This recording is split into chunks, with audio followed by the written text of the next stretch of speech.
Olá, eu sou a professora Fernanda Peixoto. Quero convidar vocês para a gente refletir a respeito de algo que, na verdade, é quase uma obviedade, né? O impacto do Covid-19, o coronavírus, como a gente popularmente se acostumou a chamar, na questão da economia.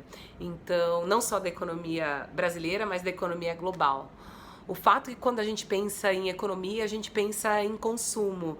O conceito fundamental da economia sempre está alinhado em alguns pressupostos econômicos. Por exemplo, o primeiro de todos é que existem recursos, sejam eles humanos, financeiros, de infraestrutura, e esses recursos são escassos, né, em comparação às nossas necessidades e desejos, nossas, eu digo, das famílias, dos governos e também das empresas, que somos todos agentes econômicos. Então as nossas necessidades, os nossos desejos como agentes são ilimitados, eles mudam também, são mutáveis, né? Mas os recursos não têm a mesma mutabilidade, na mesma velocidade, também não estão disponíveis no ambiente na mesma quantidade que a gente deseja consumir, precisa consumir. E isso está acontecendo muito agora. Diferente de outras crises que foram causadas por vírus, né, anteriormente, passado bem recente aí, essa foi uma crise, o corona ele é um vírus, até onde eu entendi, eu sou economista, né, mas pelo que eu tenho acompanhado, que ele teve um desdobramento e uma amplitude, uma multiplicidade que os anteriores não tiveram. Então esse vírus se deslocou, né, para o mundo inteiro de uma maneira muito mais rápida e, infelizmente, muito mais eficiente. Os vírus anteriores ficaram muito localizados, né? E isso permitiu, em termos de economia e etc., um isolamento, um maior conhecimento a respeito desses dados, o que trouxe tanto para a área econômica quanto para a área médica um maior volume de dados que foram transformados, né, foram trabalhados e trouxeram aí conhecimento, né, para romper, para causar ali uma ruptura, uma inibição mais forte com os efeitos que esses vírus anteriores tiveram, comparando com o corona, né? O corona está espalhado, né? E esse espalhamento, por assim dizer, torna o combate, tanto do ponto de vista da medicina quanto do ponto de vista econômico, muito mais desafiador. Percebe que nós temos na economia brasileira e na economia mundial uma conexão, uma interdependência, né, muito grande. No caso específico do Brasil, nós temos essa interdependência de economias que são os nossos principais parceiros comerciais, então Estados Unidos, China, Japão, Alemanha. E quando a gente olha para esses países, talvez o Japão em número mais reduzido, né, mas todos eles passaram e estão passando por um grande enfrentamento, né? Não é à toa que se chama de pandemia, epidemia, e toda pandemia e epidemia ela tem um efeito muito fugaz, muito rápido, muito de curto prazo nos mercados, né? O mercado financeiro mostra isso de uma forma bastante expressiva.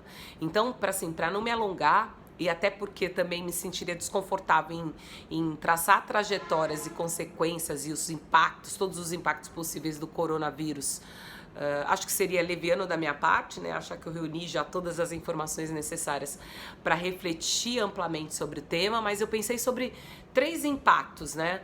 Sobre a economia brasileira e sobre a economia global. Acho que o primeiro impacto que eu vejo é justamente uma questão de uma crise de demanda, né?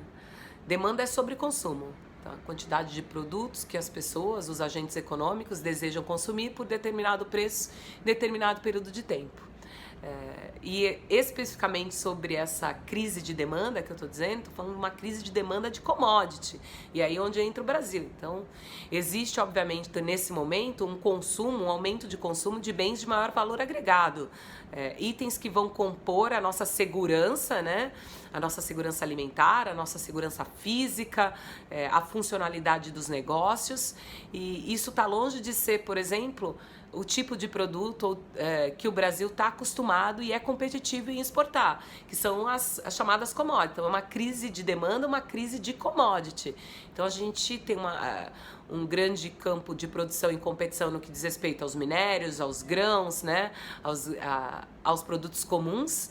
e esses produtos estão vendo os seus preços internacionais caírem e igualmente caindo o consumo por eles, né? Se os países não estão crescendo, esses insumos que são importantes para a indústria de base, a grande indústria, também não estão sendo demandados, não estão sendo comprados.